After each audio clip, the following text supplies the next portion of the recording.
All right. What's going on, YouTube? This is Super Peter OK. And yeah, this is my first ever live UFC, not live because it hasn't happened yet, but for the upcoming UFC on Apex card, UFC Fight Night, Strickland versus Magomedov, live at the Apex, which, gotta be honest, man, I'm tired of them tired of the UFC going to the Apex. I'm tired of the Apex itself. It's just enough's enough. They got to stop doing that. We're already coming back. There's already live crowds. Strickland is a guy that you shouldn't be putting on an Apex card anywhere. This guy should be in front of fans just for the reactions, for the LOLs, all that good stuff, man.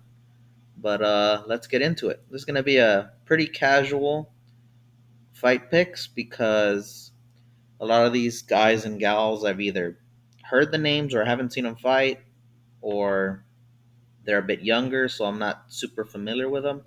So let's start. Let's get it done, shall we? Okay, so let's start with the prelims. First prelim fight, heavyweight bout: Alexander Romanov versus Blagoy Ivanov. So let's see. I've seen Blagoy Ivanov fight. I remember him back in his Bellator days, back when he actually talked about a little bit about his stab wounds and everything. Pretty crazy story there. I suggest you guys check it out. Um, I don't know the other guy, Alexander Romanov. Okay, it says they're both coming off losses in their last fights, but Blagoy definitely has the UFC experience. Seen his fights with Derek Lewis and JDS, and he hung in tough. Both those. Oh, and he even beat Tai Tuivasa. I remember that. So I've seen this guy fight. He is a smaller heavyweight, but very durable. And yeah, Romanov appears to be younger, but yeah, I haven't seen him fight. Um, Blagoy should have the UFC experience, but Romanov seems a bit younger, a bit fresher. And Blagoy, even though he does have durability, that's how he tends to lose on points. So I guess I'll give it to Alexander Romanov by decision. Okay, next fight, women's flyweight bout. It is Ivana Petrovic from Norway versus Luana Carolina from Brazil. Okay, women's flyweight. Okay. So we've got a debuting fighter. Matchup stats because she hasn't fought in the UFC, but I did peep her record. She is 6-0. It's her debut. Country Germany. Why did it say Norway? That's weird. Maybe she's Norwegian fighting out of Germany. Who knows? And Luana Carolina, 8-4. Last fight loss. She's from Brazil, 5-6. Not much is known about Ivana Petrovic. Apparently, she's got no stats, but she is undefeated. I will give her that. And Luana Carolina, isn't this the chick that Meatball Molly like spinning elbow knocked out? Right? Isn't that what happened? Not too sure, but since I'm not too familiar with women's fights aside from like the top fighters, really, um, I guess I'll give it to the newcomer. What's her name? Ivana Petrovic by decision, I guess. Who cares?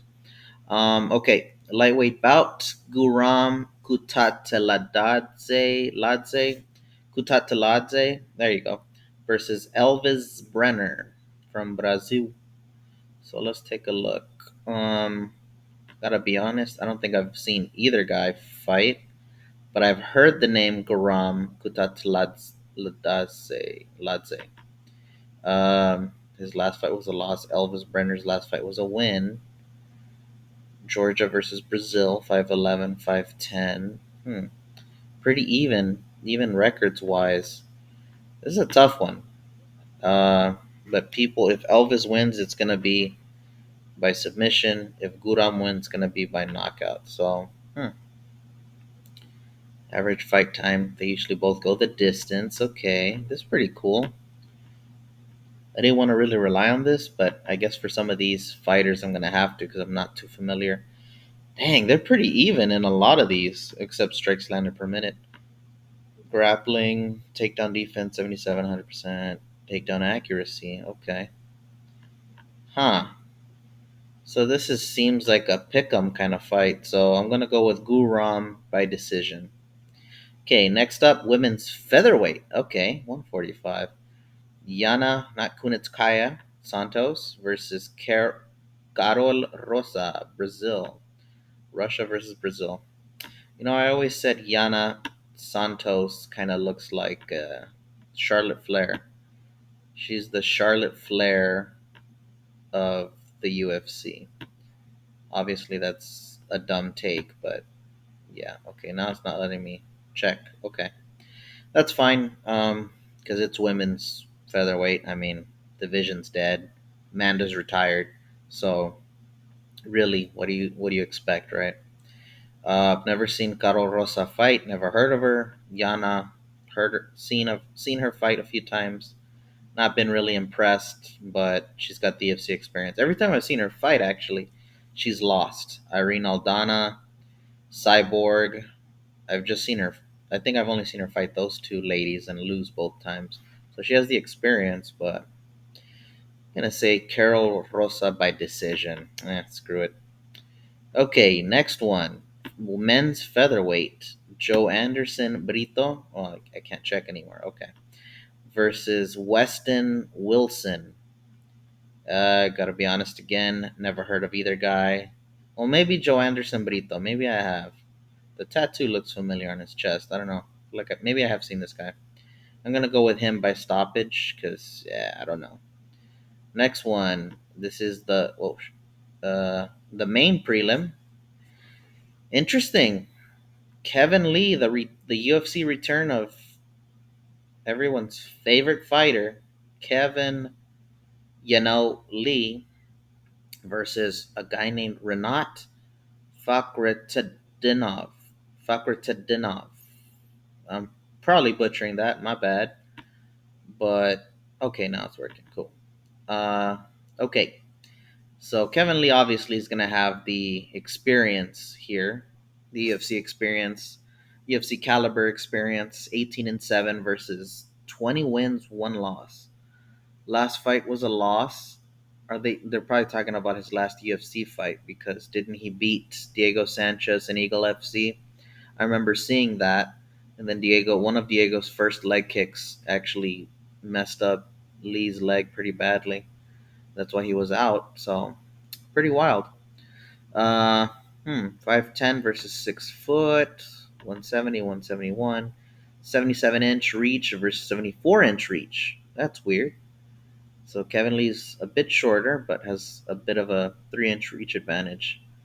Okay, leg reach. Oh, they're doing the leg reach too now, huh? I'm surprised they don't do that more often. I've seen that in the PFL when they do the leg reach, but okay, maybe just on here. Never seen Renat fight and seen Kevin Lee fight, but you can't. Kevin Lee isn't the young gun he once was, right? So he kind of had a different style. Now you kind of know what you're gonna get in a Kevin Lee fight, right? Um, yeah, I got Renat by decision. I feel like Kevin Lee's gonna lose another decision and find some reason to complain about it online, and we can hate him again. So yeah, I got Renat by decision, dominant decision. Okay, next one. Middleweights opening up the main card. Bruno Ferreira from Brazil versus Nursultan Ruziboyev from Uzbekistan. Interesting, interesting. I can't click on this one for some reason. Okay, that's fine. Bruno Ferreira. I believe I've seen this guy fight. He is Hulk. I think his nickname is Hulk. And he knocked out some dude, I believe, named Gregory Robocop Rodriguez, who had a lot of hype. It was like a middleweight finisher, and this guy stunned him in the first round, just knocked him out. So, since I've never seen this other guy and he doesn't have a picture or anything, I'm going to go with Bruno Ferreira by knockout. First round, second round. It's not going past that. Bet your house on that. Lightweights up next. Men's lightweight Ismael Bonfim from Brazil versus Benoit Saint Denis from France. Yes, Saint Denis. Okay, they're both coming off wins. Bonfim is 19-3. Benoit Saint Denis 10-1-0 with one no contest. He's from France. 5'11 versus 5'8. Okay, Bonfim's a little small for welterweight. Oh, lightweight. Oh, snap. Whoops. Um, wow, Benoit Saint Denis. So he dropped down. I remember watching him fight against Elizeki dos Santos, and one of the worst UFC fights in history, in the history of the UFC. Just not in terms of skill level or the athletes themselves, but because of that ref, that crazy ref in Abu Dhabi that did not stop that fight. That was a bad fight for Benoit. Nose all messed up, bleeding everywhere, not defending himself. Pretty wild to see when that was happening. But yeah, ever since then, I guess he's dropped down and improved and hasn't lost since. So that's good. Yeah, because he was also a little small for the weight class. Lean and lanky, but small. I'm going to go with Benoit Saint Denis by late third round submission. I'll go with that. Women's flyweight. Ooh, yes. Ariane Lipski, the hottie from Brazil, versus Melissa Gatto from Brazil. Okay, I think I know why they put this one on here. Battle of the Eye Candy. Ariane Lipski. She's coming off a win. Didn't she lose to Priscilla Cachoeira? Didn't Priscilla knock her out or TKO her? Okay, so Melissa Gatto's coming off a loss. Ariane Lipski coming off a win. Yeah, so they put this on the main card for the eye candy for sure because both women look pretty cute, not gonna lie. But it's not about that, right? Damn. Lipski has as many losses as Melissa Gatto has victories. So, and she is coming off a loss, but every time I've seen Lipski fight, she just doesn't live up to the hype. But she definitely has a lot of experience, but wouldn't be surprising if she did end up losing. But you know what? I'll go with Lipski via twerk KO, TKO. Yeah, why not? She goes out on her shield anyways. So that should be a sleeper. All right. Next fight, welterweights, men's Max Payne Griffin from the U.S. versus Michael Morales, JK from Ecuador. All right, let's take a look. Yeah, Michael Morales, he does. It's weird because he's got the Miles Morales. Oh, he's got some cool tattoos. Let me see. Well, I wouldn't say cool, right? But he's got Pikachu, and then he's got a one-up Toad from Super Mario. It's pretty cool. Um, so he's probably a youngin.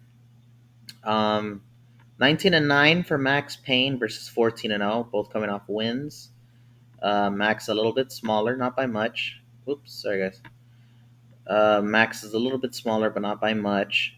Same leg reach. Arm reach advantage goes to Michael Morales. It's weird because the last time I saw him fight, he he kind of does look like the guy that played Cyborg in that Zack Snyder Justice League movie. He does look like that guy, and he's pretty jacked. Saw his last fight against some new guy, I think, and knocked him out in the third round. Pretty sick. He is a prospect, but the one thing that I have seen the hole in his game is that early on in the fights he adjusted very well, but he leaves his chin straight up in the air, a la Tony Ferguson kind of style, where he'll leave himself wide open. And in exchanges against Max, he's very durable and he has so much experience.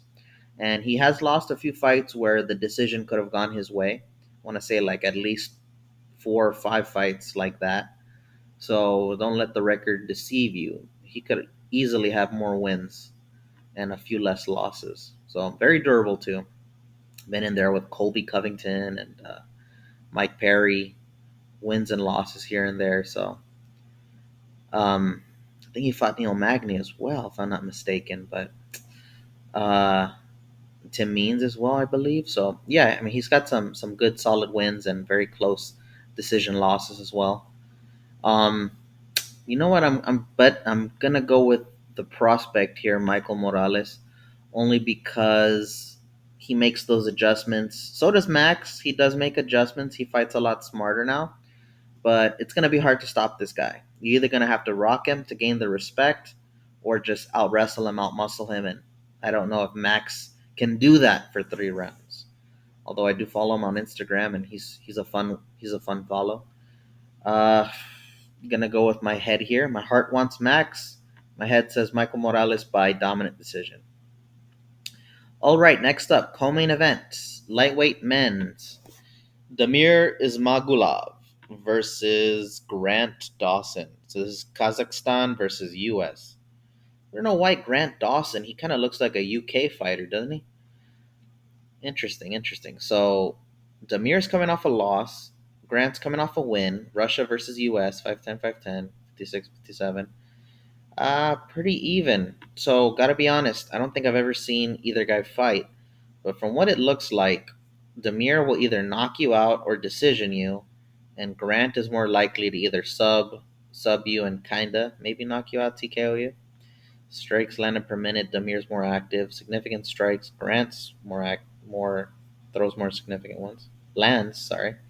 Absorb per minute, about even. Defense, Demir's a little bit better. What about grappling? Takedown average. Okay, so Demir can go for takedowns. Takedown accuracy, Grant's a little more. Takedown defense, Demir's a little more.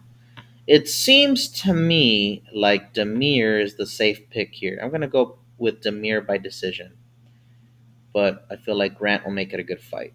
That's just my 2 cents. Okay, and finally the main event: middleweights. Sean Tarzan Strickland. No, I missed him when he was Tarzan. He had the long hair and he wouldn't talk or anything. He almost kind of, in a weird way, he kind of looked like Rockhold, like a pretty boy with the long hair and everything. But that was a long time ago. Ever since he got the buzz cut, was down at 170. Different Sean for sure. But quite a character, gotta admit. Very fun to watch, very fun to listen to. He's the kind of guy that people either love him or they hate him. So I don't know. I like him. I like him a lot. He speaks his mind, doesn't sugarcoat anything, and has no filter, right? So yeah, I feel like this is gonna be. I mean, we see what a Sean Strickland fight looks like. We've seen it against Cannonier, against what's that dude's name? Jack Marshman. No, what was the dude's name when Sean was just yelling at him? Come on, Jack! Come on! And he's just like egging him on the whole time. Pretty funny stuff. He's capable. The frustrating part with Sean is he's capable. He's capable of so much more than he actually shows. Like, yeah, I mean, he. Oh, sorry, guys. He he can wrestle. He can grapple, but he chooses to box with guys and not just kickbox or mix things up, but he'll just straight up box with guys, just use his hands. And it's like, it's good and all, but you got to mix it up. And got to be honest, I've never seen this other guy fight. Abus Magomedov, pretty impressive record, 25 4-1, both coming off wins. USA versus Russia, of course. So I'm sure Sean is going to mention something about that. And again, a shame that Sean is. It's good he's on the main event, but a shame that he's buried on an Apex card with no people, very few people. It's like, let's get back to these sold out shows. You know what I mean? Um, yeah, I'm gonna go with this is a heart pick on this one. Fully heart. It's gonna be Sean Strickland decision. I could definitely be wrong because I've never seen a boost fight. He could just straight up try to grapple with Sean the full 5 rounds. But yeah, anyways, guys, those are my picks for the upcoming UFC on Apex Fight Night card. Strickland versus Magomedov. Those are my picks. My little analysis, pretty casual analysis, but I am familiar with a few fighters. But yeah, let's enjoy the fights. Have a good week, and we'll see what crazy Shiza Strickland will say. Later, guys.